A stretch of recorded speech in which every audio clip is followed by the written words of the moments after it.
Yeah, we're not doctors or giving any medical advice. This show is intended for educational purposes only, and you should talk to your doctor about any medical issues. Now, let's get at it.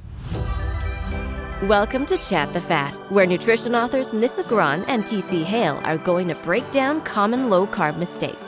Let's chat all things low-carb, keto, digestion, and more so you can maximize your results.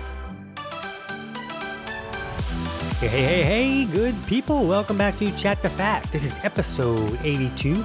I'm TC Hale, and I'm here with Nissa Gron and a whole pile of people because we're going to pick up from last week where we're kind of hanging out with some of our challengers and answering questions live, and we're really digging into kind of imbalances that can show up on keto and a bunch of other questions that the challengers had. So let's jump right back in where we left off last week. Can we go to Bree's question in here and talk about that for a second? I know that Bree does similar stuff to what I do, and I'm always busy. So I just picture her busy. I want to be able to answer her question in case she has to run or something.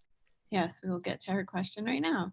So Bree said, I've run the self-test and I'm imbalanced with blood pressure with 112/79, and my urine pH is 5.5, but resting breath rate is 11, except saliva pH is 7.5.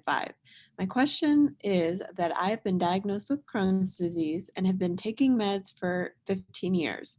I want to get off my meds. Even though I don't have an imbalance, would beet flow still be a good idea to help me heal my intestines? Yeah, so one thing I'd love to hear, Bree, she has to run in 10 minutes. That's funny. Can you tell me if you checked your fasting glucose and what that is while I'm talking about this stuff?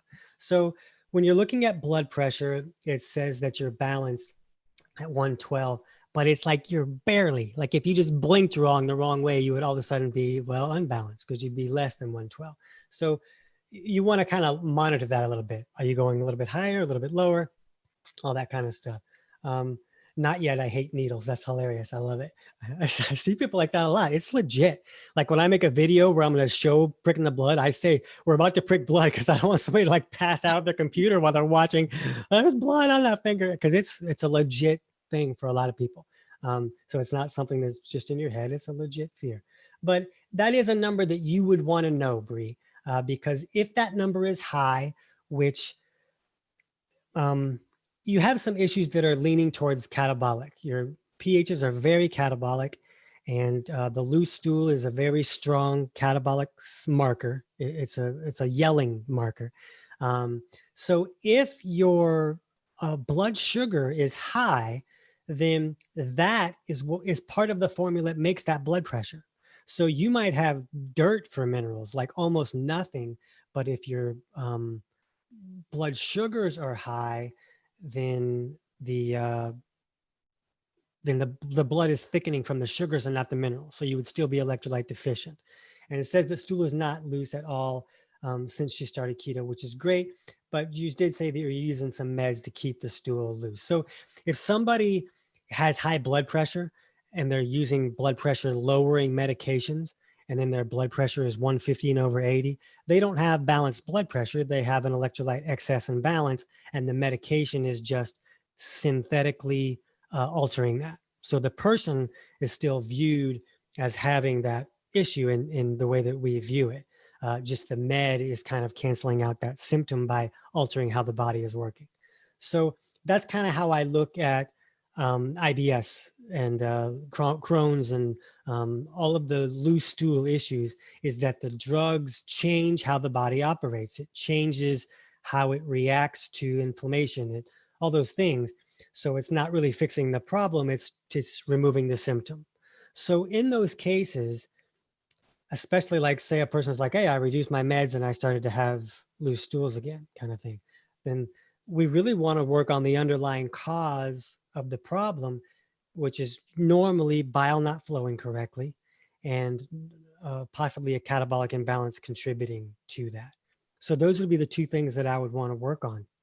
And with, your question was, should I use this to, even though on the balance, would beet flow still be a good idea to help me? Yeah, because I still view you as having Crohn's or IBS-D, even though the meds are helping you do better. So I want to see bile flow better. And you might have to be aggressive and do few beet flow flushes and stuff like that. If you have the 10 parameter dipstick, you could also check that. You can get them on Amazon. They're $15, something like that. But you can check that and see if you have any urobilinogen or bilirubin on that dipstick. Either of those markers is a strong sign that bile is not flowing correctly. So that means that you would really want to put a lot of attention to that. But that's kind of the way that I would approach it. Is I would approach it as long as I need this med to correct the loose stool issues, I want to put some attention into bile flow. And you say that you want to get off the meds. Again, I'm not telling you to do that. But when it comes time where you feel good, you want to test that out, you really want to have put attention towards improving bile flow, or you're going to have like a 100% chance almost of having the loose stools come back. So that's a good idea. What you're saying is yes. What I'm saying is yes. Good idea to put attention to that and let us know what happens. And I know you have to go, so run.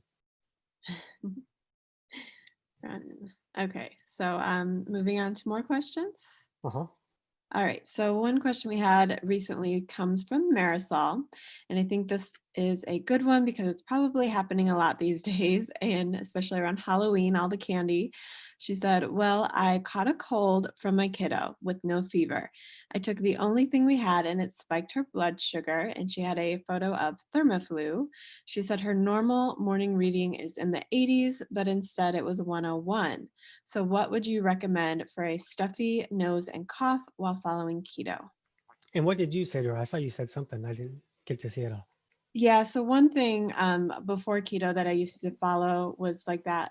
I don't know what it's called, but it's like apple cider vinegar, lemon and honey and hot water. And that really helps, except for with keto, you don't want to drink honey because that's a good way to throw yourself out of ketosis. So I just remove the honey and I just heat up some hot water, add in about a tablespoon of apple cider vinegar, and I think it's a tablespoon of lemon. It's been so long since I've had to do it because my health stays pretty good with keto.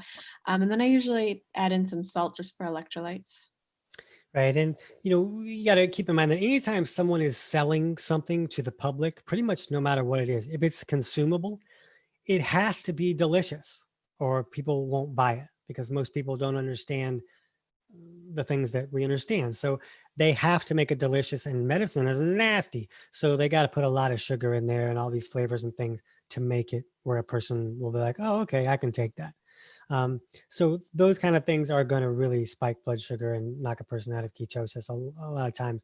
But those things are good. You could go to Kick It Naturally and just type in the common cold, I think is what the episode is called. And we talk about ways to allow your immune system to function correctly and to take the steps that allow you to fight off a cold the fastest. And somebody in the else group pointed that they gargle with, I think it was salt and it was maybe vinegar, or maybe that was just the part where you were saying. But I will sometimes use some oils, like oregano oil is a really great one. Garlic is really good. Colloidal silver, if you kind of gargle with those kind of things along with some salt, sometimes that can bring some relief. My favorite thing to do, and every time I say this, Nissa just kind of nods at me and then she doesn't ever do it, is I really like the neti pot thing. And you're basically waterboarding yourself. It's not pleasant, especially the first time you do it. You fill this thing with like a little bit of warm water and salt. And I put other things in there too, like colloidal silver and a little bit of grapefruit seed extract, like just a drop or so. And it really just wipes out whatever's in there. Because a lot of times when we catch something, it lives up in our sinuses. Our sinuses are not just right here. It's way up into here, into our head. And stuff gets up in there and it lives and it breeds, and then it can go down into the body. So I really like to rinse all that out with a neti pot. You just pour it in one nostril while you're kind of sideways, and it comes out the other nostril, and you're like, holy mackerel, I'm a hose. And it's pretty not fun is the way I'll ignore it. But you get used to it and it's really not a big deal. And I think that works better than just about anything. So I might have a solution that probably doesn't work as well, but might be a little more easy for some people. I have something called Marcons from my mold exposure. It's a long story. But anyway, she prescribed me a nasal spray with colloidal silver. And so I did find just a non-prescription form of a high quality colloidal silver that you could just spray up your nose, and it kind of has that same effect where like the stuff comes out. What do you think of that? I think it's great, and that's fine too. And there's another one called X Clear that has xylitol in it, and xylitol, if that's how you want to say it, I don't know. Uh, that is effective at killing bacteria, and sometimes I can't remember if it's fungal as well, but that can be effective too. And that's just to squirt it up your nose and suck it up and that kind of thing. I wanted to include sound effects in this episode. Nice.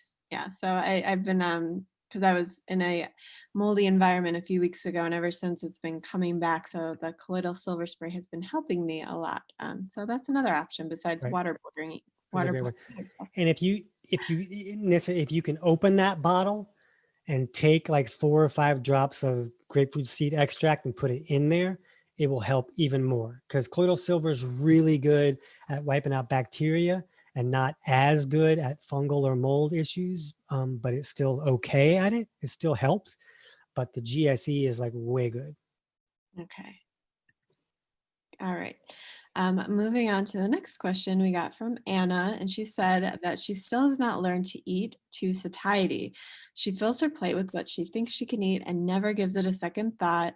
She just eats until her plate is empty, and she said she doesn't go back for seconds, but she always eats too fast. So she wanted to know if we had any suggestions to help that. And yours were good, weren't they? I thought they were good. Well, we'll Yeah. find So out. So one of them I stole right from my Keto Challenge emails, because during the challenge, challengers get a new email every single day to help give them little tips and tricks to stay on track. And I think she was being psychic, because that email hasn't been sent out yet. It's coming up. But the one thing is to chew your food, is to actually, like, a lot of people just take, a bite. They maybe chew it once or twice and they swallow it, and it's practically whole. And so I have seen people suggest to chew your food up to 40 bites, which I have tried, and it gets a little soupy. It gets kind of gross depending on what you're eating, but it does help your body digest it, because now it's broken down for you. And also that time you're taking to chew is just, you're going to eat slower. So you might realize you're satiated sooner than if you're just like shoveling the food down and, just trying to kind of eating as fast as you can. So that was one suggestion. Yeah. Um, And mine went along with that, even because I said that a lot of times when you're not feeling satiated, you're either not eating enough fat or you're not breaking down the foods that you're eating. So the body's like saying, well, are you going to give me something? You said you were giving me something, but I'm not really getting anything. And so you never really feel satiated. But so, we want to improve any digestive symptoms, but that chewing also makes it to where your system doesn't have to be as efficient at digesting, because you're already helping it along. You're already making it to where those food particles are easier to break down. Because when your food goes in your stomach, even when your digestion is working optimally, it's not like you're just sizzling everything apart. A lot of times you're just breaking down what's on the outside of whatever the chewed up pieces are. So the more you chew it up, the more your body's going to have access to. Yeah, so those are a few suggestions. And then obviously, like, the digestive supplements would probably help with that too, right? Just Right. because. It's a really big deal. It we want you to cheat and make things easier. And that's what it does, is when you improve digestion, and because that allows your body to get the nutrients. People talk about all these foods that you should be eating this, it's better for you. And this, it doesn't matter if you can't break it down. So you want things that you're eating to count. And that means that you need to be able to break them down and pull the nutrients out of those things. Okay. So this next question might get a little bit fired up about, and it's already been asked a few times, so I won't call out anyone directly on this one, because this is more than one person. This is probably half of the weight loss world. So we had a challenger say, "I'm stuck for 2 days at the same weight. Any ideas to help?" What do you think about And our suggestion was immediately call 911. No. Immediately call 911 because you threw your scale out the window and cut your hand while you were throwing it out the window. That's what you want to do. That's a Yep. great idea. So what was your reply to this? I can't remember. I don't remember my exact reply, but my general reply is, it doesn't matter. Like, don't look at the number, especially on a daily basis, because your weight is going to fluctuate. Your weight can fluctuate anywhere up to 5 pounds or more in just one day.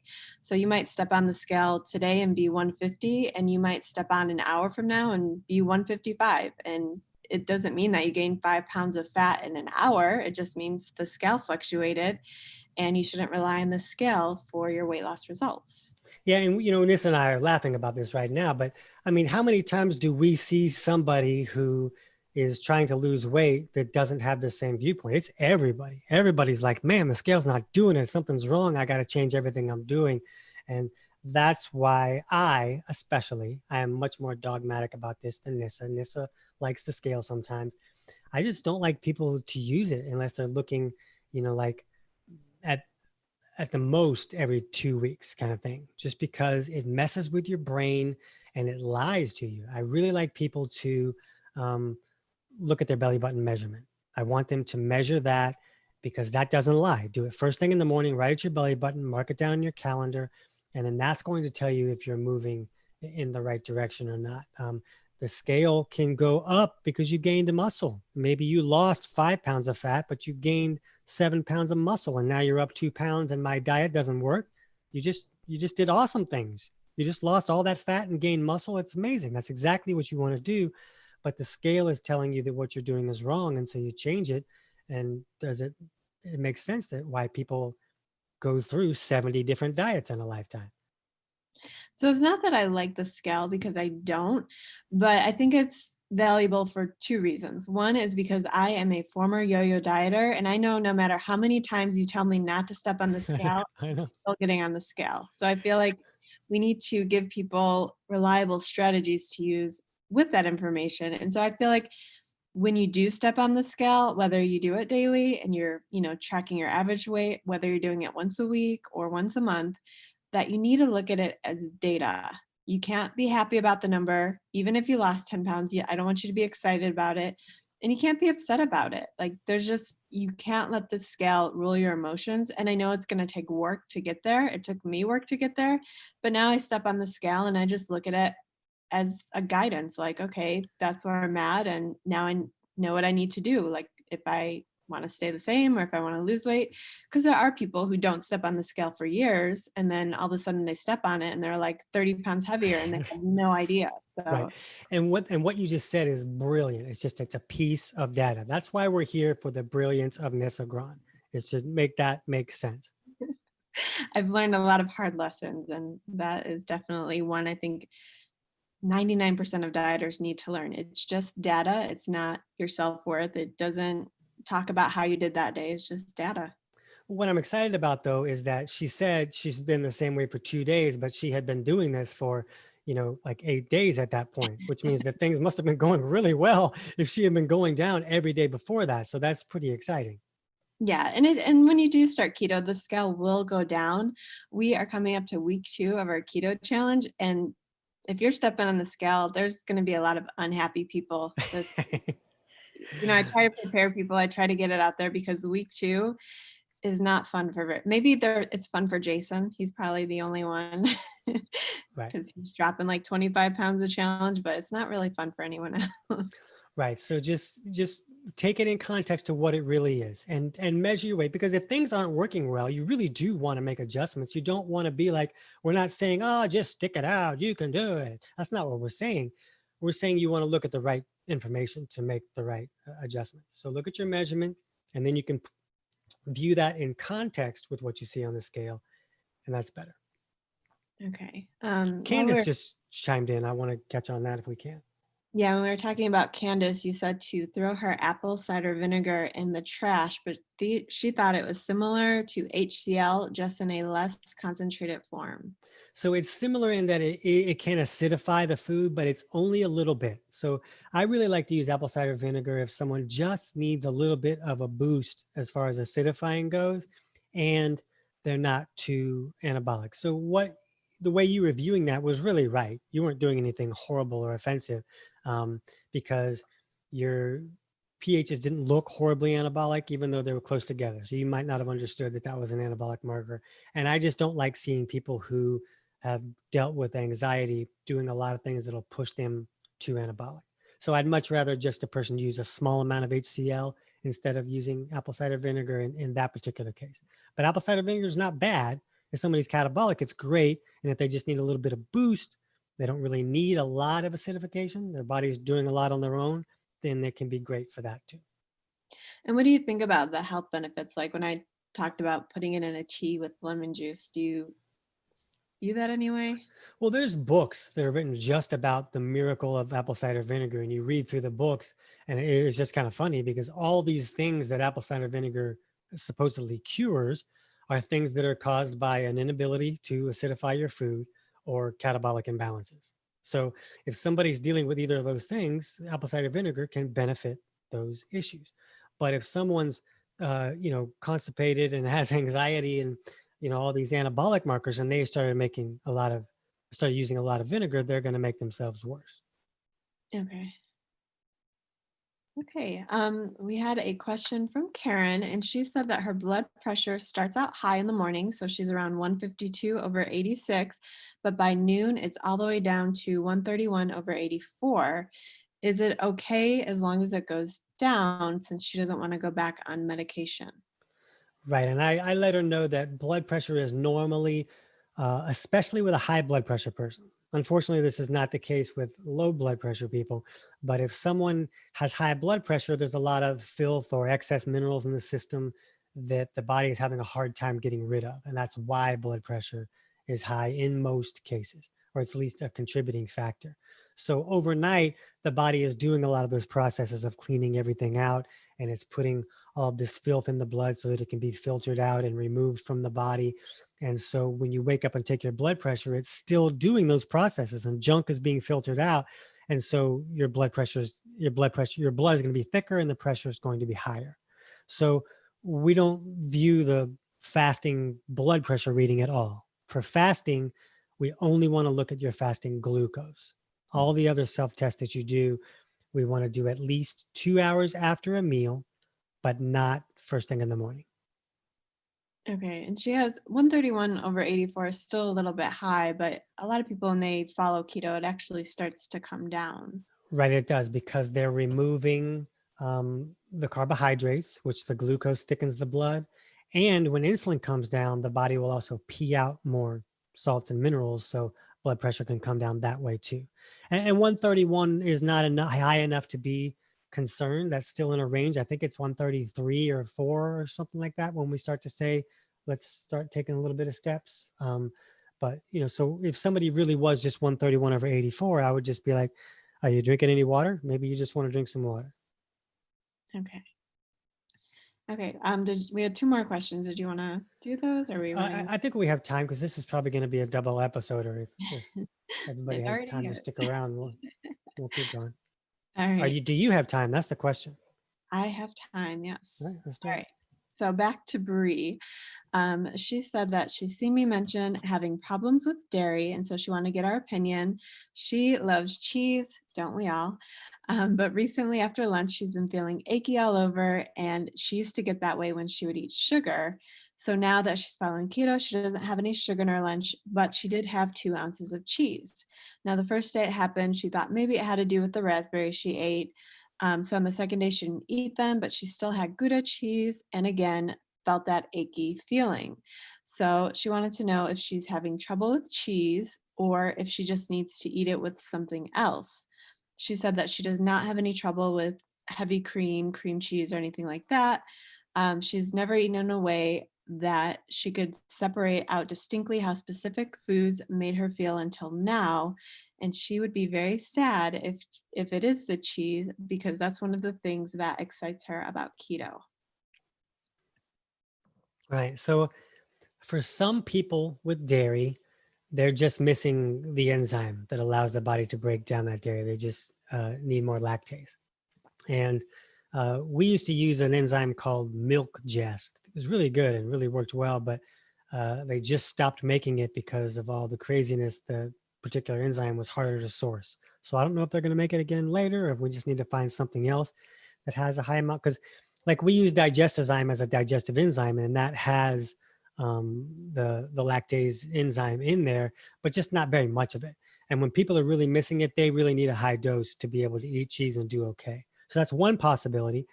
And if someone has digestive issues, then they're not breaking that food down all the way. And then the food still has an identity. It goes into the system saying, hi, I'm cheese, instead of saying, hi, I'm something that has been broken down into fats and minerals and amino acids and fats and all those things.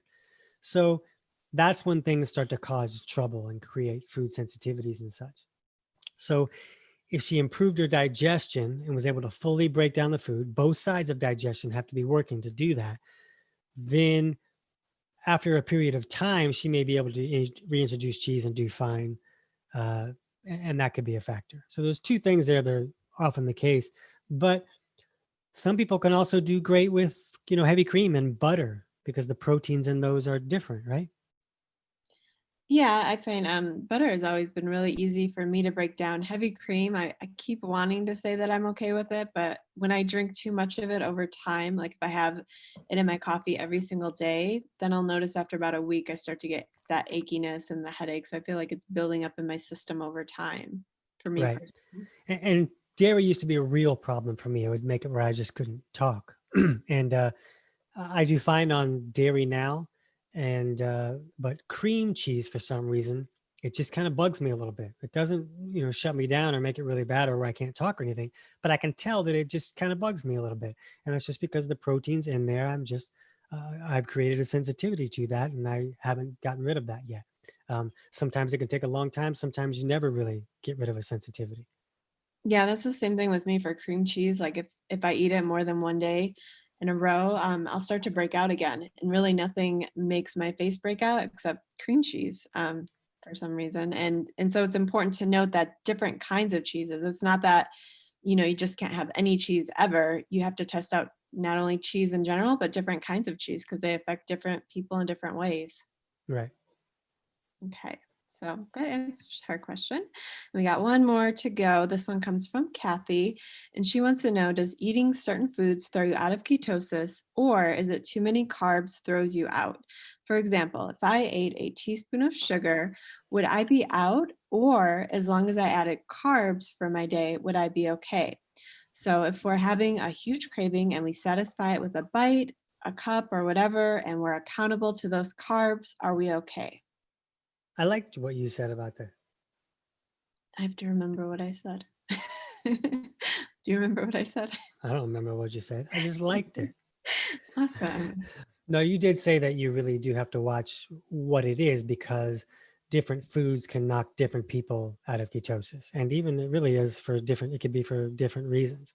Like, cream cheese is not something that's going to knock most people out of ketosis. But if that truly is stressing out my body because of a sensitivity issue, then cream cheese could. I'm not saying it does. I've never tested that because I haven't eaten cream cheese in a while. I just haven't done well with it. So if a food is stressing your body, though, that stress could elevate glucose in your system and knock you out of ketosis. But it really is about testing things out because I think Nissa could probably eat more sugar than I could and stay in ketosis. Wouldn't you think that? Yeah, I can get away with a lot and stay in ketosis, but just because I'm in ketosis, that doesn't mean I'm losing weight. Right.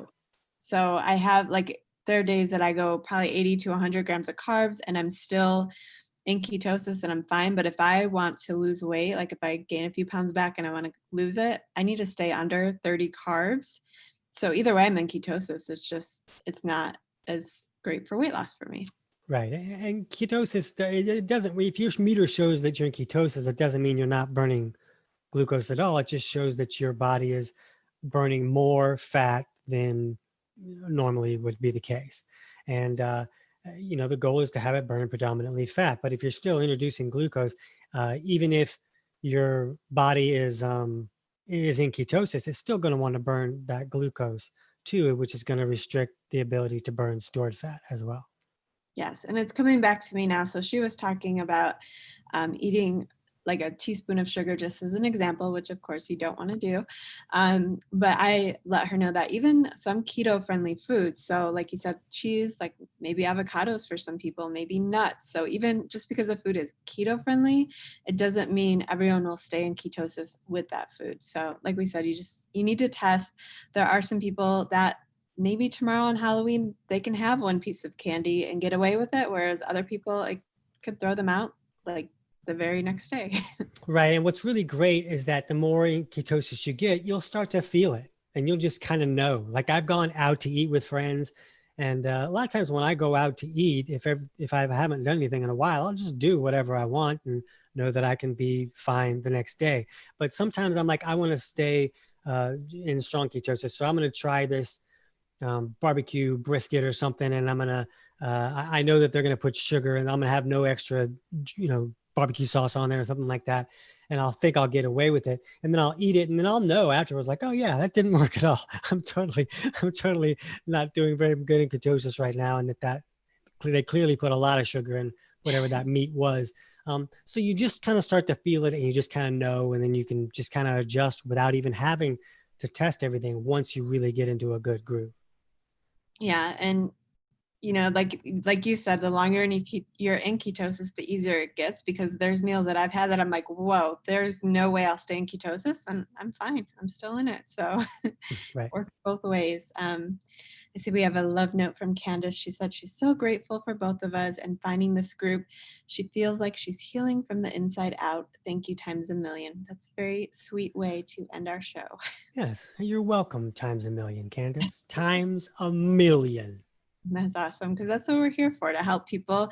There's a lot of bad information out there circulating where people are giving you advice that's supposed to work for everyone. And a lot of times it doesn't work for anyone. So we are here to help you figure out what works for you. Yeah. So this was really fun. You're welcome, Sasha. I'm glad we got to kind of talk about some of that stuff with you too, because sometimes it's like to explain that all. I'm gonna type for 30 minutes, but when we can just talk, then I can ramble, and I really like that. So I'm glad you had that question because Sasha, I think a lot of people usually have that type of question. So that's a good one. But this was kind of fun to have you guys in here and to be able to get responses to what we're saying and follow up questions and kind of stuff. Maybe we'll do this again if it wasn't a complete nightmare for you, Nessa. Maybe we'll do this some while we're doing challenges or something. Yeah, it's been fun. I definitely think we should do it again. Okay. All right. So if you need to see any of the links that if we talked about anything, I don't know if we talked about anything, but we'll put it on the show notes page, which can be at chatthefat.com/episode 81. So we will see you guys next week. Whether you're brand new to keto or just looking to move past roadblocks, join us for our next Troubleshooting Keto Master Workshop.